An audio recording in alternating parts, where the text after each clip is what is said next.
तो प्यारे बच्चों, आज हम बात करेंगे विषय संस्कृतम, कक्षा सप्तमी, मध्यावधि परीक्षा, अभ्यास प्रश्न पत्रम।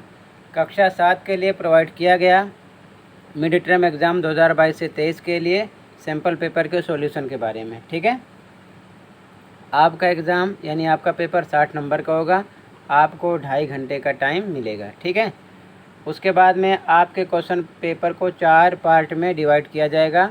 खंड का 8 नंबर का होगा, खंड का 12 नंबर का, खंड का 18 नंबर का, खंड का 22 नंबर का होगा। ठीक है, टोटल आपका 60 नंबर हो जाएगा। क्वेश्चन पर आ जाते हैं। पहला क्वेश्चन क्या है, खंड का अपठितावबोधनम 8 नंबर का होगा। क्वेश्चन लिखा है, अधोलिखितम गद्यांशम पठित्वा प्रदत्त प्रश्नानाम उत्तराणि संस्कृतेन लिखत। नीचे लिखे गए गद्यांश को पढ़कर प्रश्नों के उत्तर हमें संस्कृत में लिखने हैं। तो गद्यांश को मैं नहीं पढ़ रहा हूँ, गद्यांश को आप पढ़ लेना। ठीक है, क्वेश्चन पर आते हैं। पहला क्वेश्चन है, एक पदेन उत्तरत, एक शब्द में हमको आंसर देना है। केवलम प्रश्न त्रयम, कोई 3 क्वेश्चन करने हैं। क्वेश्चन कितने हैं? 4 हैं, मतलब कोई 3 क्वेश्चन का आंसर करने हैं। यहाँ पर 4 क्वेश्चन किए गए हैं एक पदेन में। एक पदेन का मतलब एक शब्द का आंसर होता है। ठीक है ना। क, ख, ग, घ। का क्या क्वेश्चन है हमारा?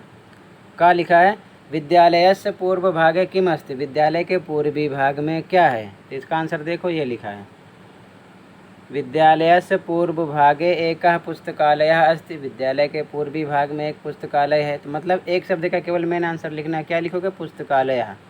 क्लियर है? इसी प्रकार अगला है, पुस्तकालयः कीदृशम अस्ति।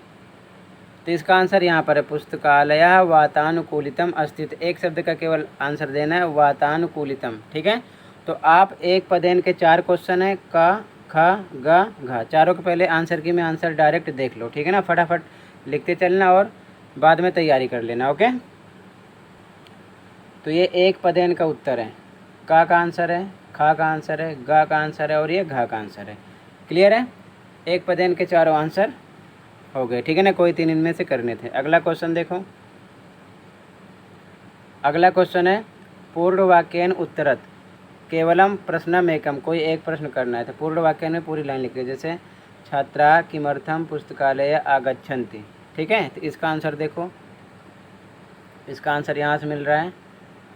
ठीक है, ये देखो, छात्रा अवकाश समय सदुपयोगाय पुस्तकालय आगच्छन्ति, यहाँ से लेकर यहाँ तक आपको लिखना है पूरा। ठीक है ना, इसी प्रकार तो यहाँ पर पूरी लाइन लिखना है। तो इसके 2 क्वेश्चन है। ठीक है, का और खा कोई एक करना है। इनका आंसर डायरेक्ट आप देख लो, आंसर की से वहाँ से लिखो।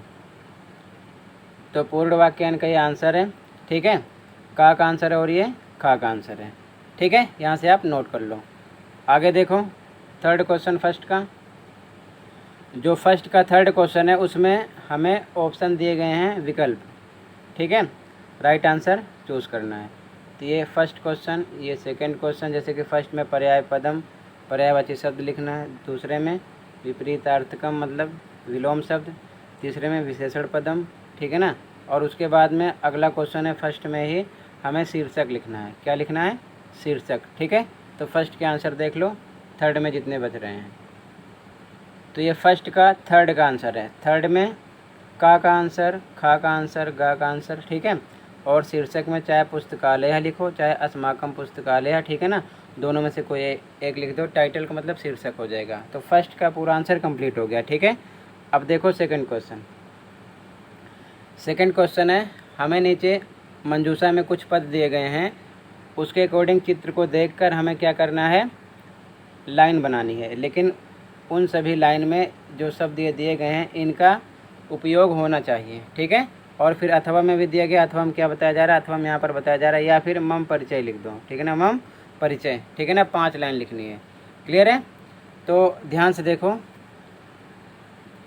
इसका आंसर, ये सेकंड का आंसर है। ये सब नहीं लिखना है, बस इसमें समझाया गया है। जो फर्स्ट लाइन आपको लिखनी है ये आपकी आंसर की लाइन है। पहली लाइन सूर्योदय भवति, दूसरी लाइन खगाः उड़यन्ति। ठीक है, ये 2 लाइन हो गई, ध्यान रखना, फर्स्ट लाइन सेकंड लाइन। ठीक है, 4 लाइन हमको बनानी है।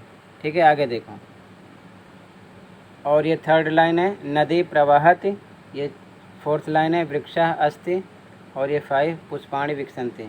तो ये 4 लाइन आपको बनानी थी, 5 लिखे कोई 4 लिख लो, आंसर सेकंड हो जाएगा। फिर अथवा में लिखा गया मम परिचय लिखना है, तो मम परिचय के यहाँ पर मेंशन किया नहीं गया है। आप इस वीडियो के नीचे कमेंट में लिंक देख लो, मैंने पेस्ट किया मम परिचय, आप वहाँ से अच्छे से लिख सकते हो, ठीक है ना। स्त्रीलिंग पुल्लिंग दोनों में लिखा हुआ है, ठीक है ना। तो कमेंट में देख लो, कमेंट में लिंक आपको मिल जाएगी, वहाँ से मम परिचय कंप्लीट कर लो या फिर ऊपर कहीं लिख लो, ठीक है ना। अगर मम परिचय लिखना है तो नीचे देख सकते हो, स्त्रीलिंग पुल्लिंग दोनों में मिल जाएगा। अगला क्वेश्चन देखो, क्वेश्चन नंबर 3। क्वेश्चन नंबर 3 में ये जो लाइनें दी गई हैं, शब्द इधर उधर हैं, इनको मिलाकर हमें एक वाक्य बनाना है, ठीक है ना। तो इसका आंसर देख लो, आंसर 3, ये आपका आंसर 3 है, ठीक है। फर्स्ट लाइन, सेकेंड लाइन, 3 और ये 4th, क्लियर है। तो यहाँ से आप आंसर कंप्लीट कर लो, ओके। आंसर नंबर 3 हो जाएगा, ठीक है। आगे देखो,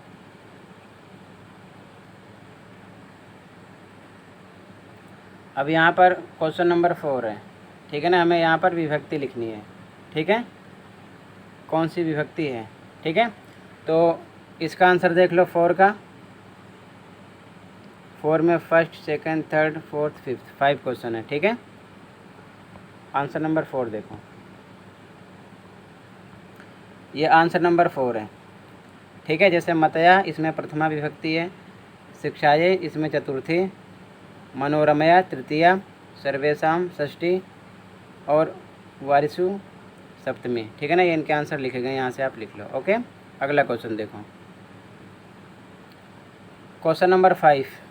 यहाँ पर उपसर्ग आधारित शब्दों का संयोजन करना है और लिखना है। आंसर 5 देख लो, ये क्वेश्चन है, 4 हैं इसमें।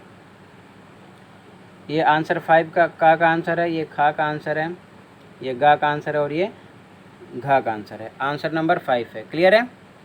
आंसर नंबर 5 है, ठीक है। आगे देखो ध्यान से, आंसर नंबर 6 है, इसमें हमें गिनती फिल करना मंजूषा में से, ठीक है। यहाँ पर शब्द दिए गए हैं और सामने इनके हमें लिख देना है। आंसर देख लो, आंसर नंबर 6, ये आंसर नंबर 6 है। 40 का चत्वारिंशत्, 18 का अष्टादश, 22 का द्वाविंशतिः, ठीक है। आगे देखो, और ये चौथा आंसर है 36 का षट त्रिंशत्, 5वां 45 का पंचचत्वारिंशत्, ठीक है ना। ये आंसर नंबर 6 हो जाएगा। आगे देखो, ये क्वेश्चन नंबर 7 है, ठीक है। तो नीचे जो मंजूषा दिया गया है, इसी में से यहाँ पर हमें इसकी संस्कृत लिखनी है, ठीक है ना। ये हिंदी में लिखा गया, संस्कृत इसकी लिखनी है। तो आंसर नंबर 7 देख लो, ये आंसर नंबर 7 है, ठीक है ना। फर्स्ट का आंसर, सेकंड का आंसर, थर्ड का आंसर, फोर्थ का आंसर, फिफ्थ का आंसर, ठीक है। क्लियर है, ये आंसर नंबर 7 है, आंसर 7 है। आगे देखो, ये क्वेश्चन नंबर 8, मंजूषा में से आंसर देने हैं, ठीक है, क्रियापद के अकॉर्डिंग। तो आंसर देख लो, ये आंसर नंबर 8 है, ठीक है। ये 4 क्वेश्चन थे, चारों के आंसर हैं, ठीक है। यहाँ पर आप ऐसे ही डायरेक्ट क्रियापद फिल कर लेना, ठीक है। आंसर नंबर 8 हो जाएगा। अगला क्वेश्चन देखो, क्वेश्चन नंबर 9 है, फिर से वही, अधोलिखितम गद्यांशम पठित्वा प्रदत्त प्रश्नानाम उत्तराणि संस्कृतेन लिखत, एक पदेन, एक शब्द का आंसर, उसके बाद में पूर्ण वाक्यन, ठीक है। इसमें से कोई एक, इसमें से भी कोई एक करना है, ठीक है। फिर निर्देश अनुसार, तो पहले एक पदेन और पूर्ण वाक्यन देख लो एक बार, ठीक है। तो ये आंसर नंबर 9 है, एक पदेन, का आंसर, खा का आंसर, फिर उसके बाद में पूर्ण वाक्यन में का आंसर, खा का आंसर, ठीक है। आंसर नंबर 9 में एक पदेन में दोनों के आंसर, पूर्ण वाक्यन में दोनों के आंसर, ठीक है। आगे देखो, उसके बाद में यहाँ पर निर्देश अनुसार भी क्वेश्चन है इसी में, इसमें आपके 1 2 3 3 क्वेश्चन किए गए हैं, ठीक है। इनका आंसर देख लो, निर्देश अनुसार वाले। आंसर नंबर 9 का जो निर्देश अनुसार था उसका आंसर है का आंसर, खा का आंसर, गा का आंसर, ठीक है ना। फर्स्ट सेकंड थर्ड का आंसर है, ध्यान रखना, ठीक है। ये ऊपर 9 का आंसर है, तीसरे वाला 9 का तीसरा। अगला क्वेश्चन, क्वेश्चन नंबर 10, इसमें भी सेम इस श्लोक को पढ़ना है एक पदेन में और पूर्ण वाक्य में आंसर देना है, ठीक है। और उसके बाद में निर्देश अनुसार भी है। एक पदेन कोई एक करना है, पूर्ण वाक्य में कोई एक करना है। इसमें 2 क्वेश्चन एक पदेन में, पहला दूसरा, और पूर्ण वाक्य में पहला दूसरा, ठीक है। तीसरा जो ऑप्शन वाला है इसमें फर्स्ट सेकंड थर्ड 3 क्वेश्चन है। इसमें विपरीतार्थकम का मतलब सुखी का विलोम शब्द लिखना है, और इसके बाद में यहाँ पर मित्रेण, इसमें विभक्ति पहचानना है। इसमें मित्र पर्यायवाची पदम, पर्यायवाची शब्द लिखना है, ठीक है। तो आंसर देख लो एक साथ। आंसर नंबर 10 एक पदेन का आंसर है, मित्रेण। ये किसका आंसर है? एक पदेन में का आंसर है, ठीक है। आगे देखो, एक पदेन के का आंसर, एक पदेन में खा का आंसर, पूर्ण वाक्य में का आंसर, खा का आंसर, निर्देश अनुसार में का आंसर, खा का आंसर, गा का आंसर, ठीक है। तो ये आंसर नंबर 10 हो गया। आगे देखो, क्वेश्चन 11, इसमें भी सेम पढ़ना है और पैराग्राफ को संवाद पढ़ना है, आंसर देना है। एक पदेन 2 क्वेश्चन है, कोई एक करना है, फर्स्ट सेकंड, पूर्ण वाक्य में 2 है, और इसमें विलोम शब्द लिखना है, ठीक है ना। ये 11 का चल रहा है, ध्यान रखना। 11 में भी ये 3 इसमें भी है, ठीक है ना। 3 निर्देशानुसार, 2 एक पदेन के हैं, 2 पूर्ण वाक्य के हैं। आंसर नंबर 11 देख लो। आंसर नंबर 11 एक पदेन उत्तरायणी, एक शब्द वाले आंसर में का आंसर कृष्ण मूर्ते, खा का आंसर श्री कंठ, ठीक है। ये एक पदेन का आंसर है।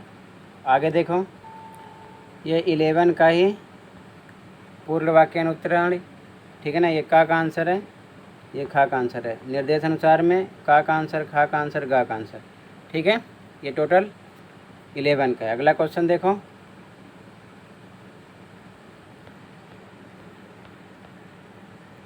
क्वेश्चन नंबर 12 है। प्रश्न निर्माणम कुरु, रेखांकित पदानि आधृत्य प्रश्न निर्माणम कुरु। हमें प्रश्न का निर्माण करना है, ठीक है ना। का, खा, गा, घा 4 क्वेश्चन है। तो देखो ध्यान से, जहाँ जहाँ पर अंडरलाइन है वहीं वहीं पर हमको कोई ना कोई वर्ड लगाना है क्वेश्चन बनाने के लिए, ठीक है। तो आंसर देखो, तो आंसर नंबर 12 में का आंसर, खा का आंसर, गा का आंसर, घा का आंसर, ठीक है ना। आंसर नंबर 12 है, ठीक है ना। जहाँ जहाँ पर अंडरलाइन है ये वर्ड लगा लेना, आंसर बन जाएगा। सेम लाइन बाकी लिख लेना वैसे ही, ठीक है ना। और लास्ट में क्वेश्चन मार्क लगा लेना, ठीक है। आगे देखो, क्वेश्चन नंबर 13 विलोम पदानि, विलोम शब्द लिखने हैं, ठीक है ना। और ये लास्ट है, ठीक है। आंसर देख लो। आंसर नंबर 13 है विलोम पदानि अधः, ऊपरी, अंतः, बहि, दुर्बुद्धे, सुबुद्धे, उच्चय, नीचे, ठीक है ना। तो ये आंसर नंबर 13 हो गया। अपोजिट लिखना था। कंप्लीट हुआ। इसी के साथ आपका सैम्पल पेपर। कहीं पर डाउट है तो कमेंट कर सकते हो। वीडियो अपने दोस्तों को भी शेयर कर सकते हो ताकि उनकी भी हेल्प हो सके। मिलते हैं नेक्स्ट वीडियो में। Thank you for watching this video and take care.